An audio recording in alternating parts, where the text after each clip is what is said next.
The Secret to Forgiving Your Parents and Healing the Inner Child. Carl Jung. We all really want to believe that our parents did the very best they could. And you know what? Maybe they did.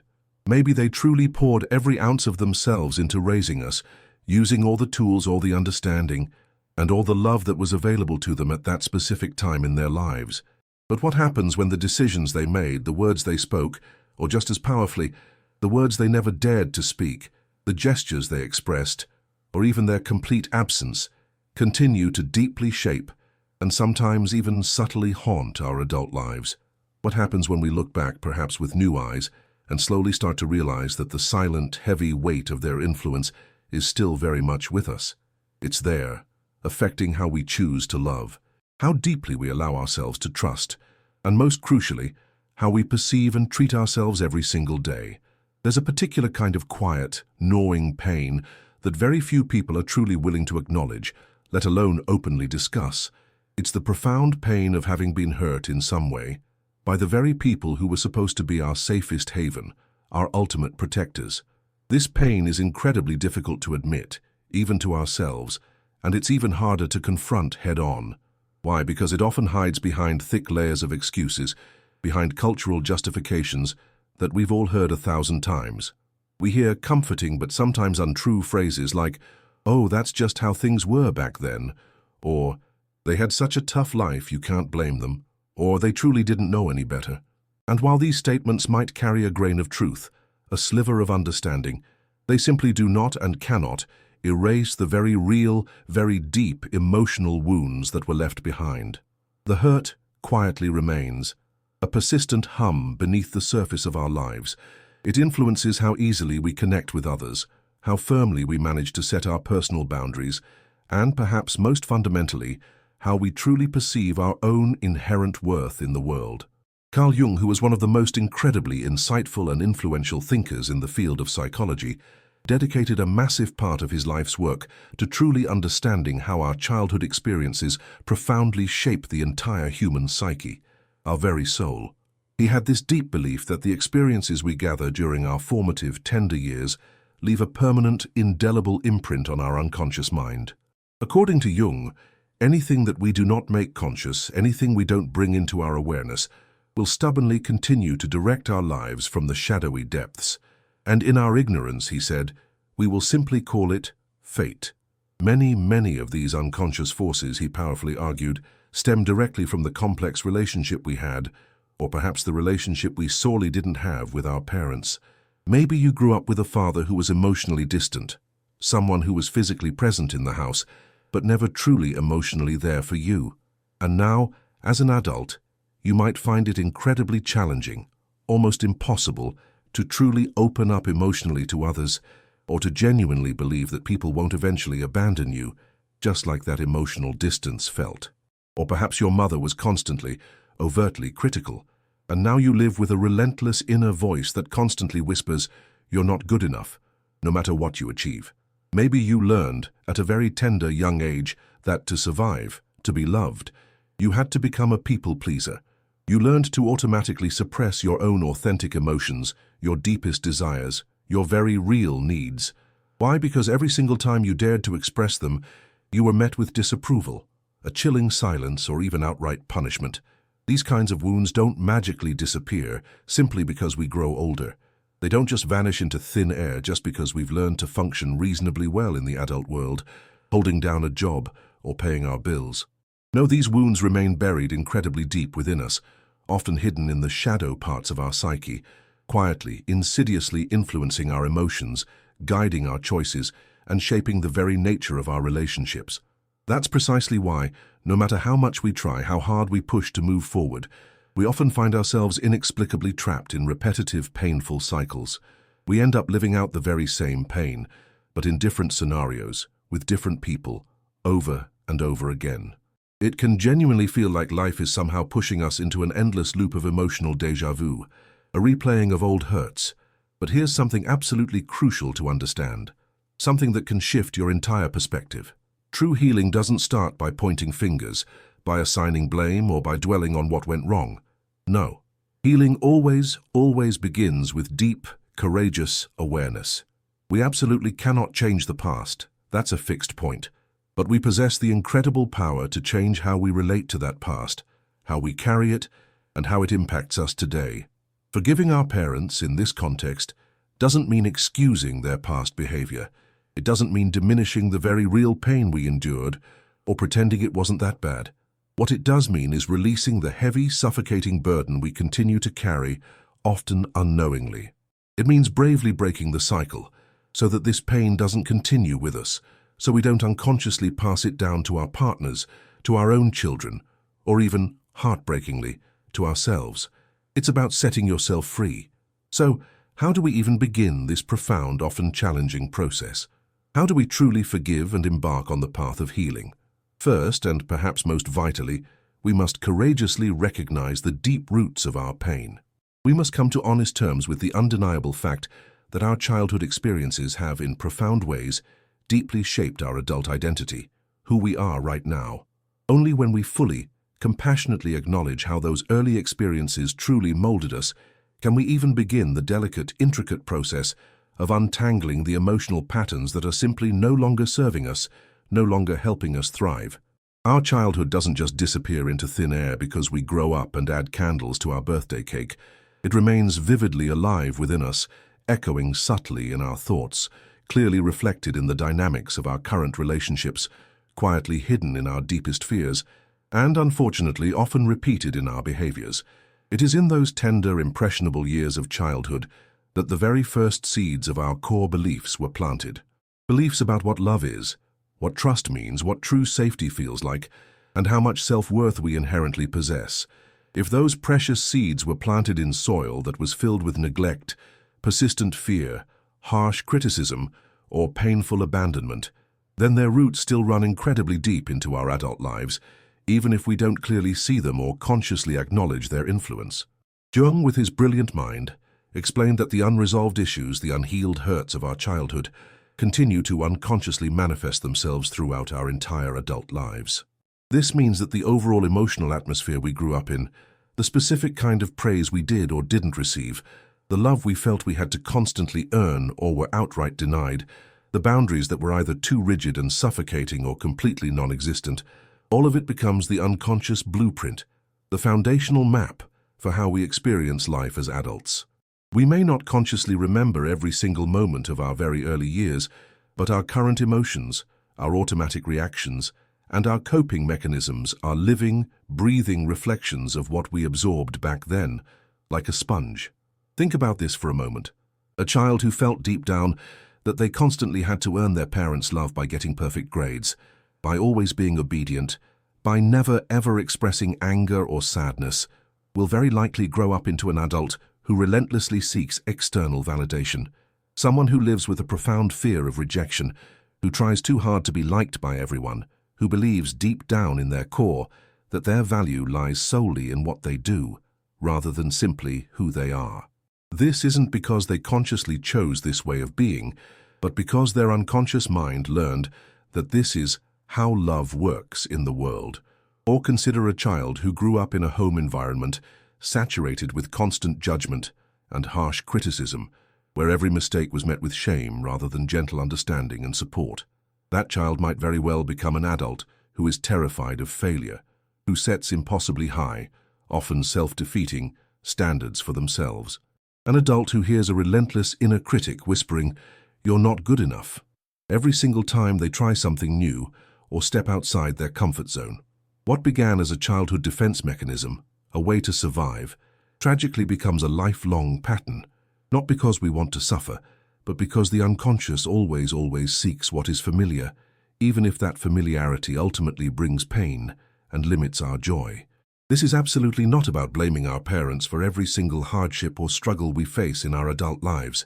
They, too, were shaped by their own unique stories, by their own unhealed wounds, by their own often limited understanding of what true love and healthy parenting entailed. But it is about bravely facing the truth. Our early experiences have impacted us far more profoundly than we often realize or are willing to admit. And until we consciously bring that truth into the light, until we truly see it, we will unfortunately continue to relive the same emotional patterns, the same pains, again and again. So, how do we even begin to recognize whether these deep childhood wounds are still actively alive and influencing us today. This, my friend, is where the true, profound journey inward truly begins. Because these wounds, though invisible to the naked eye, are anything but silent. They speak to us constantly, though sometimes subtly, through our behaviors, through the patterns in our relationships, through our deepest fears, and through our nagging anxieties. They show up vividly in our struggles to trust others, to genuinely express ourselves, to truly feel worthy of love and happiness.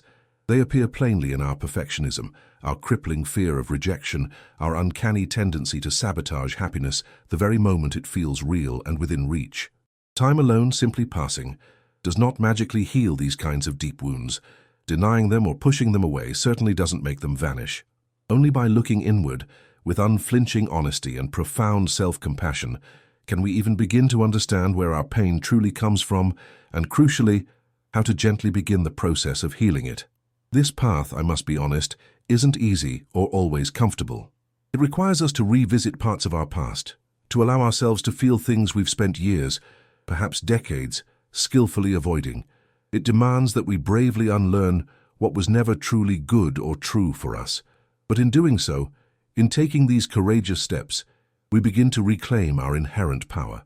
We stop being passively controlled by old, unconscious programs, and instead, we begin to actively write a new story for ourselves. A story that is conscious, free, and deeply rooted in self-awareness and genuine self-love.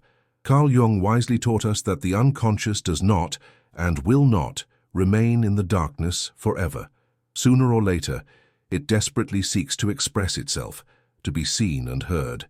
And if we don't face it consciously, if we keep pushing it away, it will inevitably find its way to the surface through our overwhelming emotions, through repetitive life patterns, and even, profoundly, in our dreams. The unconscious is not silent.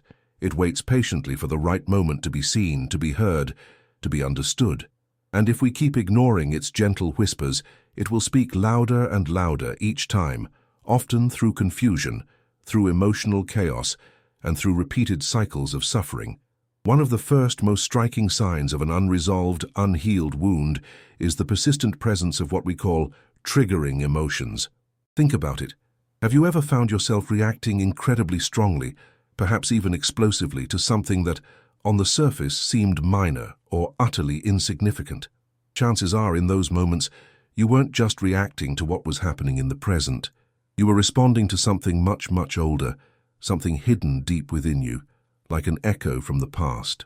For instance, if someone offers you a simple, constructive critique, and you immediately feel a surge of intense anger, overwhelming sadness, or a desperate, almost compulsive urge to defend yourself, it may not be about what they said at all. It may be because, during your childhood, you were implicitly or explicitly taught, either through words or actions, that love and acceptance were always conditional, that your very worth depended solely on your performance or your ability to be perfect. So now every single time you face criticism, your unconscious mind perceives it as a direct threat to your self-worth. It triggers the very same deep insecurity you felt when you were a child, vulnerable and desperate to be seen as enough. Another incredibly powerful sign of unhealed wounds is the repetition of painful life patterns. Jung once famously said, "Until you make the unconscious conscious, it will direct your life, and you will call it fate." This profound statement means that if we do not bravely heal what truly hurt us in the past, we will, unknowingly, continue to live it over and over again. It will return to us in different forms, with different people in different places, but the underlying pain will remain the same, a familiar, aching melody. People who grew up with a deep, paralyzing fear of abandonment, for example, often find themselves in relationships where they constantly feel the desperate need to prove they are lovable. They may overextend themselves relentlessly, tolerate painful emotional neglect, or unknowingly fall in love with people who are emotionally distant and unavailable, thereby recreating the very same emotional vacuum they experienced in their childhood. Others may find themselves unconsciously sabotaging their own success, their own happiness, because deep down they believe they don't truly deserve it, that joy and fulfillment are simply not meant for them. But there is an even deeper, more mysterious way that our unconscious communicates with us, through dreams. Jung deeply believed that dreams are incredibly symbolic messages, profound communications from the unconscious. They are like letters, often encrypted, from our inner world, revealing what our conscious mind stubbornly refuses to see or acknowledge. A dream where you're being chased, for example, may powerfully symbolize a repressed emotion or an unresolved fear that you're actively trying to avoid in your waking life. Dreaming of a collapsing or abandoned house might represent a part of your psyche that feels neglected, broken, or in need of urgent repair, an inner structure that is falling apart and desperately needs rebuilding.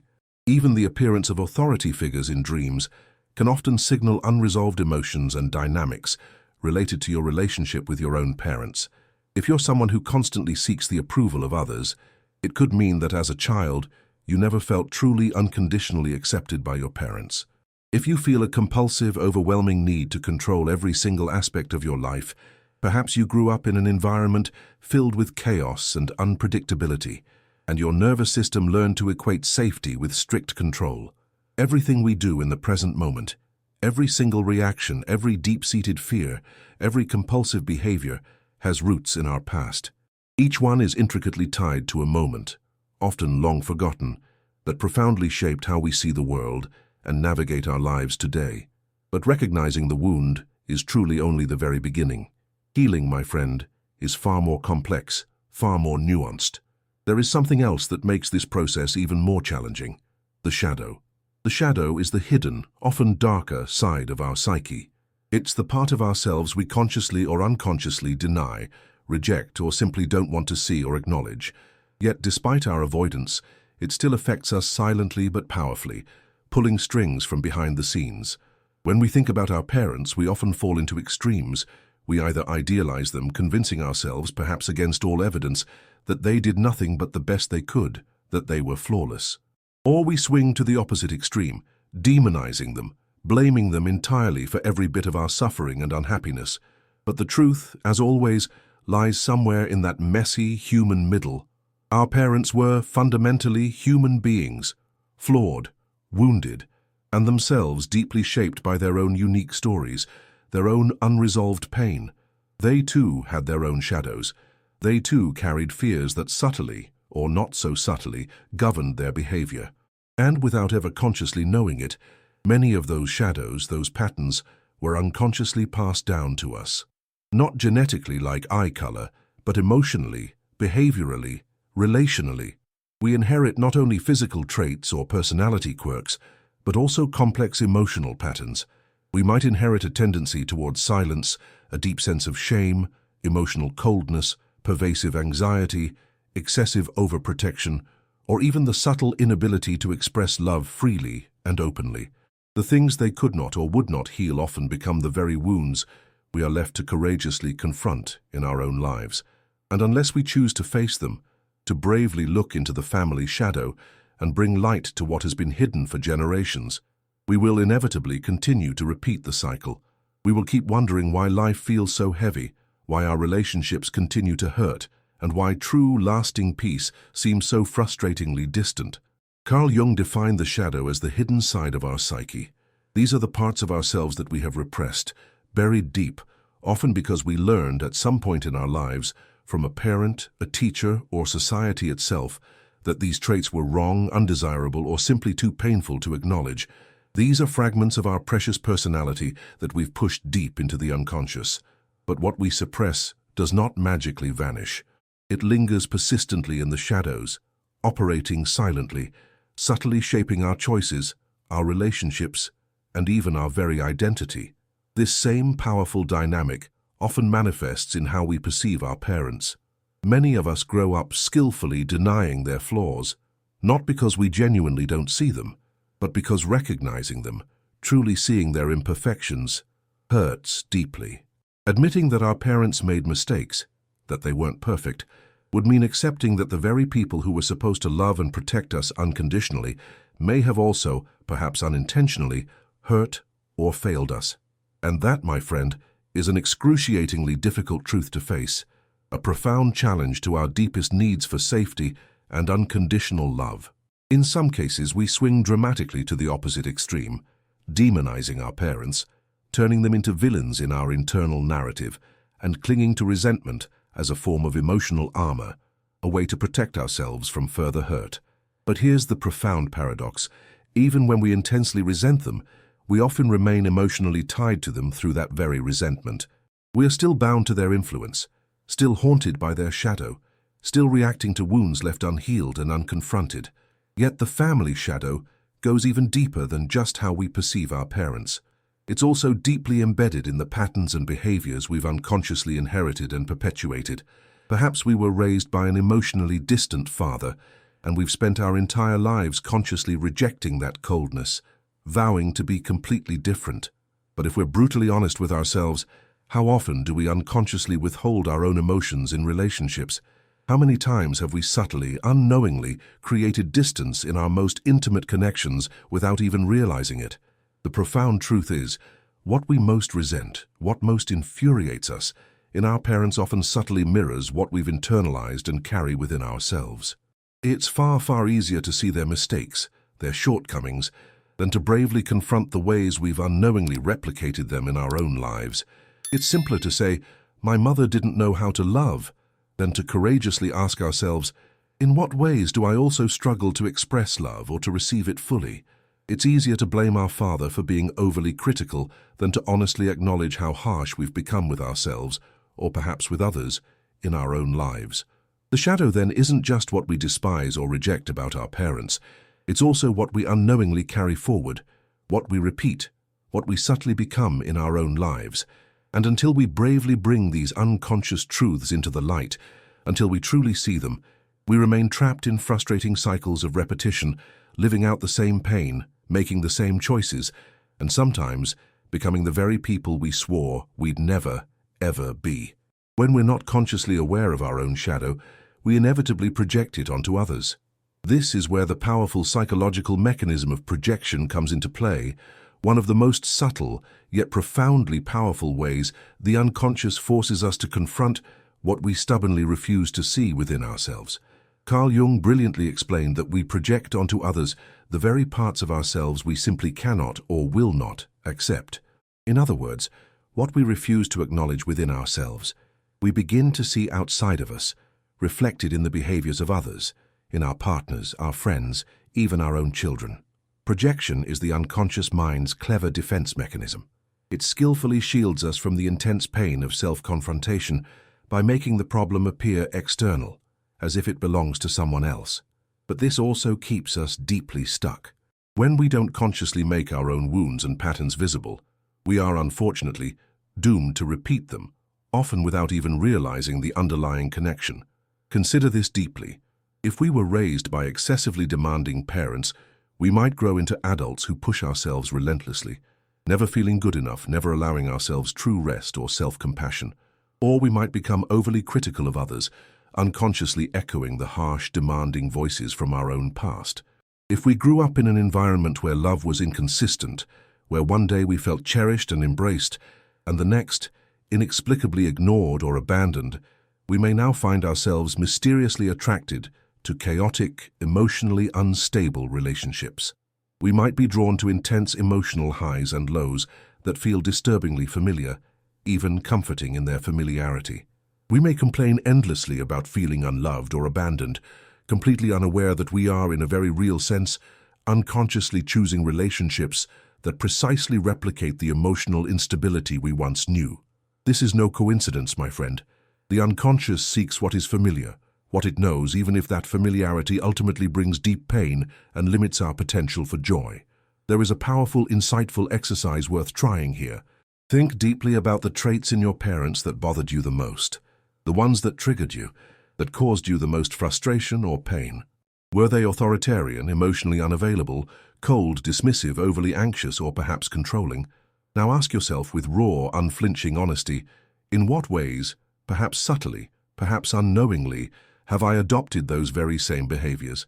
Maybe not in obvious dramatic ways, but in small habits, in how you speak to yourself, in how you treat others, even in your closest relationships. What we most intensely reject in our parents often becomes precisely what we unknowingly carry within ourselves.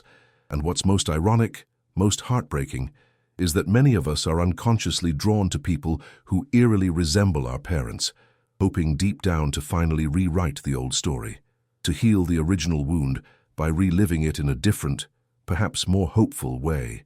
But true healing doesn't come from repeating the pattern. It comes from bravely breaking it. Recognizing these deep-seated patterns is truly only the first step. True, lasting healing requires something much deeper, a conscious, courageous journey toward what Jung called individuation. This is the profound process through which we integrate all the disparate, sometimes conflicting parts of our psyche and slowly, gently become truly whole. It's how we move beyond the injuries and limitations of our past and bravely step into the magnificent person we were always meant to be. Healing does not mean forgetting what happened. It doesn't mean justifying the pain or pretending everything was okay and that you weren't hurt. Healing means we no longer allow our history, our past, to control us, to dictate our present and future. It means powerfully reclaiming our own inherent power, our agency, our unique identity. Individuation, according to Jung, is fundamentally about becoming your most authentic self. It's not about being perfect, because perfection is an illusion. It's about being truly, genuinely whole. But this journey is not automatic. It doesn't happen by chance. It requires deep, conscious, often challenging work. We must be willing to bravely face what we've spent years skillfully avoiding. We must look inward, with gentle eyes, and confront the inner child who is still carrying wounds that were never validated, never soothed, never truly seen. There are 4 essential guiding steps on this profound path.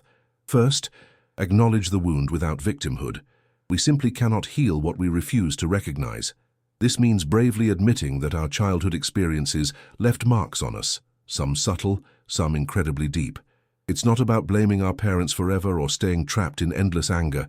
It's about compassionately giving our pain a name, acknowledging its reality. But critically, the wound should not define us. We are not just the wounded child. We are so much more than our suffering. Second, embrace the shadow without fear. What we reject in ourselves often ends up subtly controlling us. Jung believed that unless we courageously confront our shadow, we will keep projecting it onto the world, seeing it in others instead of ourselves. That means accepting that in many ways, we may have unknowingly repeated patterns that once hurt us. Maybe we vowed never to become like our parents, but we found ourselves in eerily similar dynamics. The key here is not self-punishment or guilt. It's self-awareness and the conscious, powerful choice to change course, to free ourselves from projections, and to begin seeing our parents and ourselves with unflinching clarity and compassion. Third, real healing happens when we stop viewing our parents through the eyes of the wounded child. Neither idealize them as flawless heroes, nor completely vilify them as ruthless villains. Instead, strive to understand them as complex human beings. They too were shaped by their own pain, their own limitations, their own histories. This understanding doesn't excuse their past actions, but it does profoundly humanize them. True freedom begins when we stop desperately expecting them to be different, and instead choose to give ourselves the love, the validation, and the acceptance we once sought from them. And finally, fourth, consciously decide who we want to be. This is the most crucial, empowering step. We cannot change our childhood, but we possess the incredible power to choose how we respond to it today, right now. Will we continue living out unconscious, painful patterns, or will we courageously reclaim authorship over our own story, our own life? Individuation is about becoming the unique, authentic person we choose to be, not simply the person our wounds, our past, inadvertently created. Many people have powerfully turned their deepest pain into their greatest strength. Those who suffered abandonment have learned to beautifully support and nurture themselves with unconditional love. Those who feared rejection have discovered deep within that their worth is not and never was up for negotiation. Those who felt they were never enough have realized that the only approval they truly need is their own. And yet, my friend, there remains one final profound step in this entire process.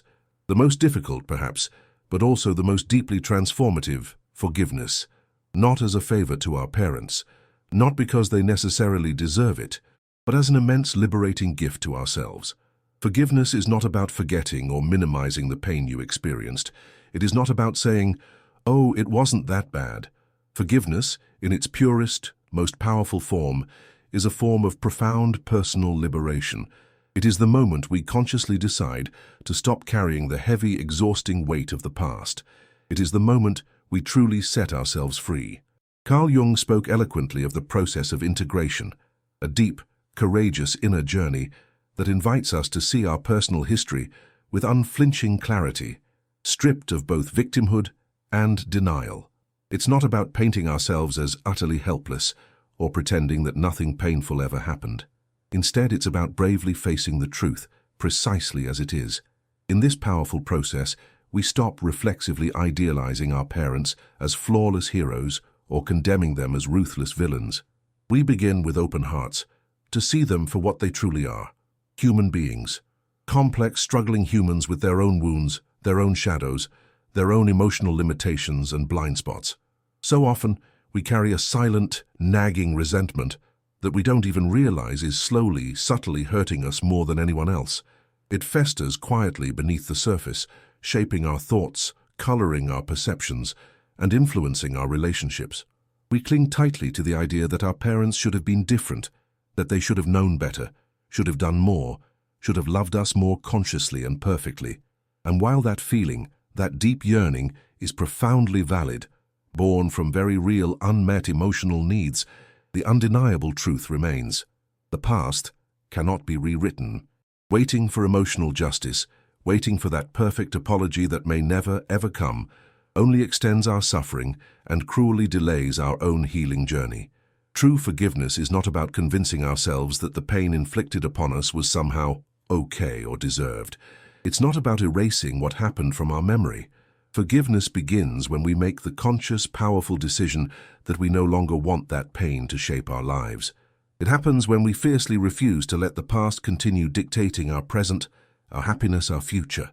A person with an emotionally absent father, for example, may spend a lifetime consumed by resentment, feeling chronically abandoned, and constantly, desperately asking, "Why was I never loved the way I needed?"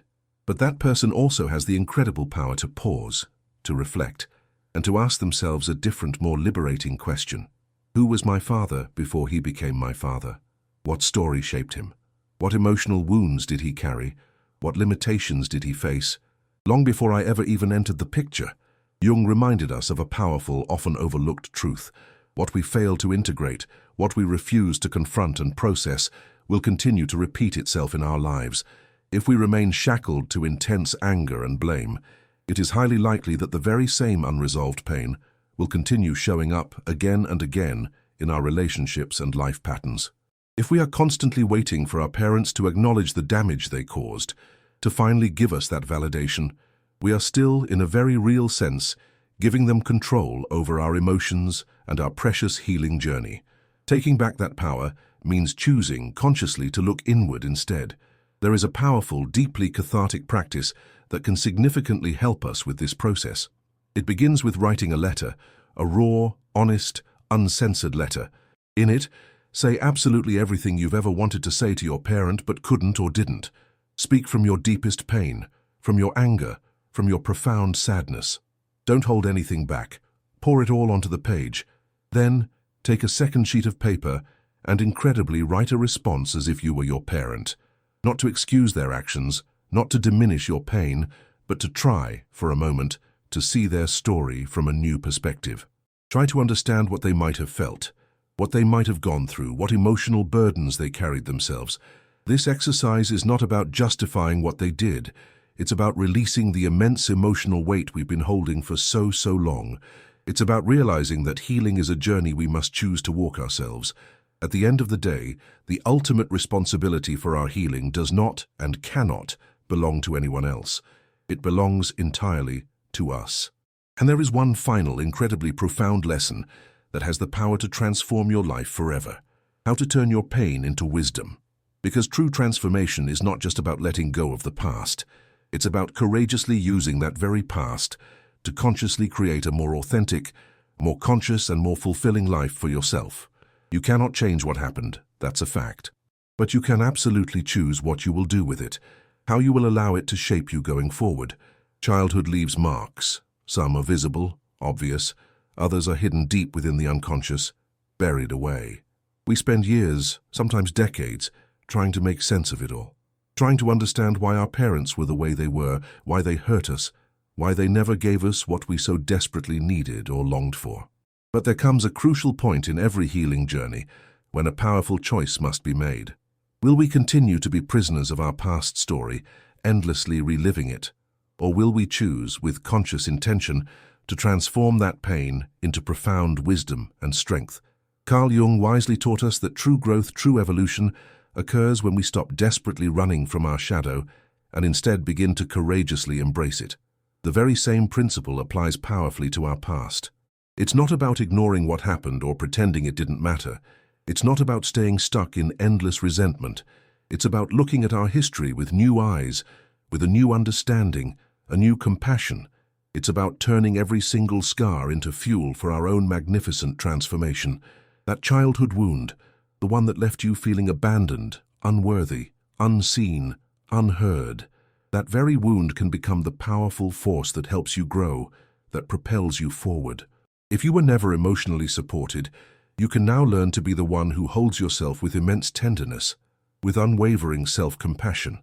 If you were constantly told you were not enough, you can now become the one who powerfully affirms your own worth without ever waiting for anyone else's validation.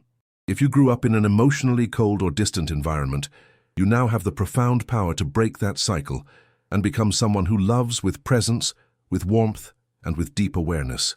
Nothing you experienced was in vain. Every single moment, every tear shed, every disappointment endured, carries within it the incredible potential to become a source of strength, deep empathy, and profound understanding. What hurt you does not, absolutely does not, have to define you. But what you do with that pain, how you choose to carry it forward, how you transform it, that can define everything. And now, the question remains, my friend, what will you do with what you've just uncovered, with what you've allowed yourself to see? If this message resonated deeply with you, it's not by accident. Something inside you is stirring. Something is ready to heal, ready to evolve, ready to finally break free. Maybe you truly can't change the past, but you can, absolutely, change your relationship with it. And in that conscious choice, in that profound shift, lies your real freedom, your true liberation. If this message resonated with you, and you truly believe someone else needs to hear it too, please don't keep it to yourself. Share it. Subscribe to the channel, hit that notification bell so you never miss a new video, and help us reach more people who are ready to heal, ready to grow, and ready to reclaim their magnificent lives. Remember, your past does not define you. Your choices do. You have the incredible power to turn your pain into purpose, your wounds into wisdom, and your unique story into a powerful source of light for others. Keep going. You're not alone, and your healing journey has already, beautifully, begun.